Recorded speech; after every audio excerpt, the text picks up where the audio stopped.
Hello viewers, welcome back to compete now. আমি তোমাদের educator Mona Lisa. মূলত তিনটে বিষয় নিয়ে তোমাদের সঙ্গে আজকে কথা বলতে চাইছি। কেবলমাত্র প্রাইমারি বোর্ড অফ এডুকেশান এই সাইটটা খুলেছি মানে শুধুমাত্র এই বিষয়ে নয়, বিভিন্ন বিষয়ে তোমাদের সঙ্গে কথা বলার জন্য আমি এই ভিডিওটা তৈরি করছি। তো যে বিষয়গুলো আজকে তোমাদের সঙ্গে বলবো সেটা প্রথম হচ্ছে যে টুইটার ক্যাম্পেন। প্রথম যেটা বলবো টুইটার ক্যাম্পেন। দ্বিতীয় কথা যে আজকের যে মামলা সেটাতে কি ফলাফল উঠে এসেছে একদম দুটি বাক্যে। তাছাড়া ভোটের বিষয়ে কিছুটা আমরা কথা বলবো। আরও একটা বিষয় যেটা তোমাদের কাছে বলতে চাই সেটা হচ্ছে রিসেন্টলি কিন্তু সাঁওতালি মাধ্যমের যে ফলাফল প্রকাশ হয়েছিল সেই সম্পর্কিত একটা আপডেট তোমাদের কাছে আমি শেয়ার করব।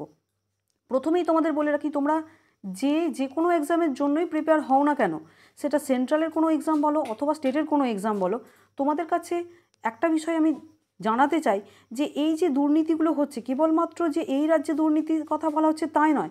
তোমরা হয়তো অনেকেই জেনে থাকবে যে উত্তরপ্রদেশে আজকে একটা খবর উঠে আসছে যেখানে একটা পিয়নের জবের জন্য সেটা পুরো ডিটেলস আমার কাছে নেই, পিয়নের জবের জন্য প্রায় 3,700 পিএইচডি ক্যান্ডিডেট সেখানে অ্যাপ্লাই করেছে।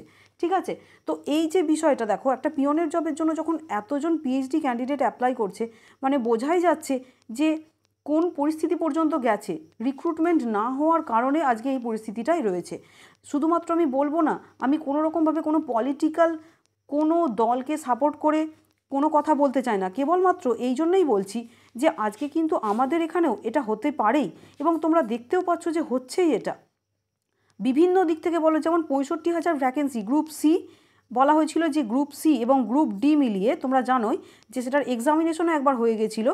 তো গ্রুপ সি গ্রুপ ডি মিলিয়ে বলা হয়েছিল যে 65,000 ভ্যাকেন্সি। ঠিক আছে, সেই ভ্যাকেন্সি আজকে কোথায়? এরকম হাজারো হাজারো হাজারো তথ্য এরকম রয়েছে যেগুলো তোমরা সবাই জানো। আবার দেখো যে ফুড এসআইয়ে বলা গেছে দুর্নীতি হয়েছে, বন সহায়ক পদে দুর্নীতি হয়েছে, দুর্নীতিতে কিন্তু ভরে গেছে। আমরা দেখতে পাচ্ছি যারা কেবলমাত্র টিচিং প্রফেশনের জন্য, আমরা যারা বিএড এবং ডিএলএড করেছি, আমি সবাইকার কথা বলছি, বিএড ডিএডের পার্থক্য করে বলতে চাইছি না, তাহলে দেখো তারাও কিন্তু এসএসসি পরীক্ষাটাই আর হচ্ছে না। এসএসসি পরীক্ষা কত বছরে হয়নি। এরপরে আপার প্রাইমারি সেটাকে নিয়ে বারবার নিয়োগ বাতিল, এই যে বিষয়গুলোর টানাপোড়েনের মধ্যে চলছে, এর মধ্যে বলা যায় যে আমাদের রাতের ঘুম কেড়ে নিয়েছে। শুধুমাত্র শিক্ষক প্রফেশনের কথাই বলবো না, সিজিএল 2017 সেখানকার রেজাল্ট, সেটা নিয়ে অসুবিধা। আরআরবি এনটিপিসি যে এক্সাম হচ্ছে সেটার পেপার লিক হচ্ছে। তো এইগুলোর ওপরে আমাদের ভরসাটা কোথা থেকে আসবে? এই সমস্ত কিছুর জন্য বিরোধিতা করে সেন্ট্রালের জন্য দেখবে তোমরা বিভিন্ন ইউটিউব চ্যানেলেও কিন্তু এটা দেওয়া হচ্ছে। অনেক ইউটিউব চ্যানেল কিন্তু এটা থেকে ভয় পাচ্ছে করা থেকে। ঠিক আছে, তো জানি না আমার চ্যানেলটাকে সিজ করে দেওয়া হবে কি না। ইতিমধ্যেই আমি কিন্তু নিজের টুইটার অ্যাকাউন্ট দিয়ে বারবার টুইট এবং রিটুইট করাতে আমার টুইটার অ্যাকাউন্টকে সিজ করা হয়েছে। তো এইরকম জন্য আমি তোমাদের বলবো যে তোমরা যারা টুইটারে এখনও অনেকেই আছো যারা টুইটারে জয়েন করোনি, তারা টুইটারে জয়েন করো এবং দেখবে বিভিন্ন হিন্দিতে যে সর্বভারতীয় পরীক্ষাগুলোর যে চ্যানেলগুলো, যেমন অভিনয় ম্যাথস আছে, তোমরা চ্যানেলগুলো সেখানে ফলো করতে পারো। খুব ছোট্ট একটা চ্যানেল হয়ে আমি তোমাদের কাছে এই বিষয়টাকে তুলে ধরতে চাইছি যে সেখানে স্যাররা যেভাবে টুইটগুলোর জন্য তোমাদের নির্দেশ দিচ্ছেন সেইভাবে তোমরাও টুইট করো। ওয়েস্ট বেঙ্গলের তরফ থেকেও আমরা কখনো এটা ভাবতে পারি না, আমরা কখনো কি এক হব না? আমরা কি কখনো এইভাবে সেন্ট্রালের যে জবগুলোতেও এইভাবে এতটা বেশি পরিমাণে অস্বচ্ছতা দেখা যাচ্ছে, বা বলতে পারো যে নিয়োগের কোনো রকমভাবে কোনো সময়ের শেষ নেই, মানে কি নিয়োগ কোনোভাবে হচ্ছেই না, পরীক্ষা নেওয়াই হচ্ছে না। পরীক্ষা নেওয়া হলেও বেশ কিছুগুলো বলা যায় যে বেশ কিছু কিন্তু দফা হয়ে গেছে। প্রিলিমিনারি পরীক্ষা হবে, তারপরে মেন পরীক্ষা হবে, তারপরে ইন্টারভিউ, তারপরে এবার কি হবে, তারপরে কেস হওয়ার পরে এরপরে কি হচ্ছে, ধর্ণা দেওয়া দিই। এই যে বিষয়গুলো দিনরাত হতে থাকছে, এটাই কি তাহলে আমরা পড়বো কখন? আমরা নিজেদের পড়াশোনার উপরে ফোকাস করব, আগামী পরীক্ষার জন্য পড়বো, নাকি বারবার হাইকোর্ট যাব? এই বিষয়গুলো কিন্তু চলতেই থাকছে। তো এইগুলোর জন্য তোমাদের যে টুইটটা চলছে সেটা আগামীকাল মানে 25শে ফেব্রুয়ারি যে টুইটটা হতে চলেছে সেই টুইটটা কিন্তু তোমরা করো। সেই টুইটটা তোমরা নিচে ডেসক্রিপশানে লিঙ্কে আমি দিয়ে দিচ্ছি, সেখান থেকেও পেয়ে যাবে। টুইটারে জয়েন করো এবং সেখান থেকে এটাকে বারবার আগামীকাল ঠিক সকাল 11টার সময় তোমরা, আমি বলবো এই টুইট ক্যাম্পেইনটাতে সামিল হও। যদি টুইটারের অ্যাকাউন্ট না থাকে তো এই মুহূর্তে টুইটারের অ্যাকাউন্ট তৈরি করে নাও এবং সেখানে রিটুইট করতে থাকো। এর জন্য যে টুইটটা তোমরা করবে ভালো করে স্পেলিংটা দেখে নেবে, হ্যাশট্যাগ দেবে মোদি নিচে একটা লাইন দেবে, তারপরে কি জব দো, মোদি জব দো।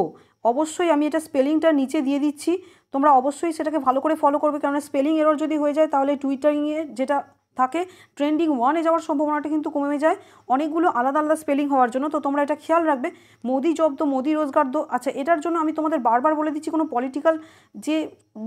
পলিটিক্যাল দলকে আমি সাপোর্ট করে বলতে চাইছি তা কিন্তু নয়। আমরা যেহেতু বেকার, তো তার জন্য আমাদের যেটা করতে হবে, নিজেদের জন্য নিজেদের লড়তে হবে। কোনোভাবেই কিন্তু এটা বলতে পারো না যে এটা কোনো পলিটিক্যাল ওয়ে নয়। আমরা কেবলমাত্র বেকাররা মিলে এটা করতে চাইছি। তো তোমাদের সবাইকে অনুরোধ করবো এটার জন্য এগিয়ে আসাতে। আগামীকাল ঠিক সকাল 11টার সময় যেন ট্রেন্ডিং 1-এ এটা থাকে, সেই পরিস্থিতিটা তোমরা যেন ক্রিয়েট করতে পারো। এটা করার জন্য কিন্তু তোমরা টুইটারে অ্যাকাউন্ট আজকেই খুলে ফেলো, যাদের নেই। যাদের আছে তারা কিন্তু এটাকে ট্রেন্ডিং 1-এ নিয়ে যাওয়ার জন্য চেষ্টা করো। তো দেখো, এটুকুনি তোমাদের কাছে এটা একটা আর্জি বলতে পারো, এটুকুনি একটা নিবেদন বলতে পারো। এছাড়াও দেখো, তাছাড়া আমাদের ওয়েস্ট বেঙ্গলের যে সমস্ত এক্সামগুলো এখনও পর্যন্ত ঝুলে আছে বা যেগুলো দুর্নীতিগুলো হচ্ছে, প্রাথমিকে বিশেষত যারা জব পেয়েও একদম মেরিট লিস্টেড হয়েও, আমি এটা বলতে চাইছি না যে কোনোভাবেই কোনো দুর্নীতির কথা বলতে চাইছি না, দুর্নীতিতে তোমরা সাপোর্ট করো না করো এসব কোনো কিছুতেই বলতে চাইছি না। যারা এটা হয়েছে যে জব পেয়েও কিন্তু তারা সমস্ত রকম তাদের যোগ্যতা মান সমস্ত কিছু পরীক্ষায় মানদণ্ডেতে উত্তীর্ণ হয়েও তোমরা যারা জব পেয়েও শেষ পর্যন্ত এই পরিস্থিতিতে চলে গেছো, বাঁচা মরা সমান হয়ে গেছে, তাদেরকে বলবো যে কিছুদিনের মধ্যেই একটা কেবলমাত্র বেঙ্গলের একটা টুইট ক্যাম্পেনও আসতে চলেছে। তো সেই টুইটের কি ট্যাগলাইন হবে, কোন টুইট লাইনটাকে আমরা ইউজ করব, সেটা নিয়েও আমি তোমাদের যতটা তাড়াতাড়ি সম্ভব তোমাদের ভিডিও করে জানিয়ে দেব। যদি এই টুইট ক্যাম্পেনটা চালানো হয় তাতে কি তোমরা সঙ্গে থাকবে, সেটাও আমাকে কমেন্ট সেকশনে জানিও। এবার দেখো, বেশ কয়েকটা কথা তোমাদের বলি, সেগুলো তোমাদের জানাই আছে যে অনেকগুলো কিন্তু এক্সাম এরকম হয়েই আছে এবং রিক্রুটমেন্ট প্রায় নেই বললেই চলে। সেটা তো বটেই, দুর্নীতি তো বটেই, তাছাড়াও নতুন কোনো পোস্টের ভ্যাকেন্সি বেরোয় না। ঠিক আছে, কোনো নতুন পোস্টে আমাদের ভ্যাকেন্সি বেরোয় না, যেটার জন্য আশা করে আমরা বাঁচতে পারি যে হ্যাঁ এই এক্সামটা দিলাম, সুতরাং কিছু একটা রেজাল্ট আশা করতে পারি। যদিও বা কিছু রেজাল্ট বেরোচ্ছে, তাহলে তার ফলাফলটাও তোমাদের চোখের সামনেই দেখতে পাচ্ছ যে রেজাল্টটা বেরোচ্ছে তার জন্য কি হচ্ছে। সেই রেজাল্টটাকে নিয়ে কিন্তু কোনোভাবেই বলা যাচ্ছে না যে আমরা জব পাবো। হাতে যখন অ্যাপয়েন্টমেন্ট লেটার পেয়ে যাচ্ছি, জয়নিং লেটার পেয়ে যাচ্ছি, তারপরেও তার কিন্তু এই কনফার্মেশনটা নেই যে হ্যাঁ সে জব পেয়ে গেছে। অন্যান্য জব ছেড়ে এসে সে যখন এখানে জয়েন করছে, তারপরেও তাকে এই আক্ষেপটার মধ্যে দিন কাটাতে হচ্ছে যে আমি ওই জবটা কেন ছাড়লাম, কেননা এই জবটাতে আর কোনো সিকিউরিটি নেই, এটাতে স্টে পড়ে গেল। এরকম হাজারো মামলা রয়েছে। তার উপরে ইচ্ছাকৃতভাবে কোয়েশ্চেন ভুল করা, এই যে কোয়েশ্চেন ভুল করার ব্যাপারটা, 6টা করে কোয়েশ্চেন ভুল, এইভাবে কোয়েশ্চেন ভুল কি হয়, কখনো কি সম্ভব? তোমরা তো এতভাবে তোমরা বলতে পারো যে অনেকে তোমরা টিউশন পড়িয়েছো, সেখানে কোয়েশ্চেন ভুল তোমরা কি করে করতে পারো? তাহলে এত বড় দপ্তরে যখন তার পদাধিকারীরা বসে আছেন, তাদের যোগ্যতার উপরে একটা প্রশ্ন এসে যাচ্ছে যে 6টা কোয়েশ্চেন ভুল হয়ে গেল, এরকম বিভিন্ন পরীক্ষাতে। আর এই প্রশ্ন ভুল হওয়ার জন্য সবথেকে সমস্যা যেটা হয়, পরীক্ষার হলে বসে যখন আমরা পরীক্ষাটা দিই তখন আমরা জানি না যে এই ম্যাথটা ভুল আছে, বা এই যে ইংলিশ সেন্টেন্সটা রয়েছে এই সেন্টেন্সটার মধ্যে কোথাও ভুল আছে। তো যখনই আমরা বুঝতে পারছি না যে এই কোয়েশ্চেনটাই ভুল, তার জন্য কিন্তু আমরা ওয়েট করছি এবং সেটার জন্য কি করছি, সেটাকে বারবার সলিউশনের চেষ্টা করছি। সেখানে করতে গিয়ে সেই 6টা কোয়েশ্চেন করতে গিয়ে কমপক্ষে তোমার 10 মিনিটও তো যাচ্ছে, যেখানে 6 মিনিট যাওয়ার কথা ছিল যদি ঠিক অ্যান্সার হতো। সেখানে যেহেতু চেষ্টা করতে থাকছো, তার জন্য 10টা মিনিটও যাচ্ছে। সেই 10টা মিনিটের সময়টা কে দেবে? তার জন্য তো আমাদের কোনো রকমভাবে 10% যে আমাদের রিজার্ভেশন দিয়ে দেওয়া হবে, সেরকম তো কোনো কথা আসছে না। এই বিষয়গুলোর জন্য কিন্তু যে আমাদের ওয়েস্ট বেঙ্গলের তরফ থেকেও কিন্তু এক হওয়া দরকার এবং আমাদেরও একটা টুইটার ক্যাম্পেইন করা দরকার।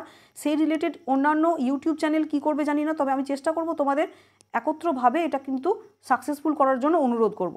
তো এরপরে দেখো, আজকের যে মামলাটার শুনানি সেটা তোমরা অলরেডি জেনে নিয়েছো হয়তো, তাও আমি ছোট করে বলে দিচ্ছি যে ডিএলএডকে অগ্রাধিকার মামলার আজ দীর্ঘক্ষণ কিন্তু শুনানি হয়েছে।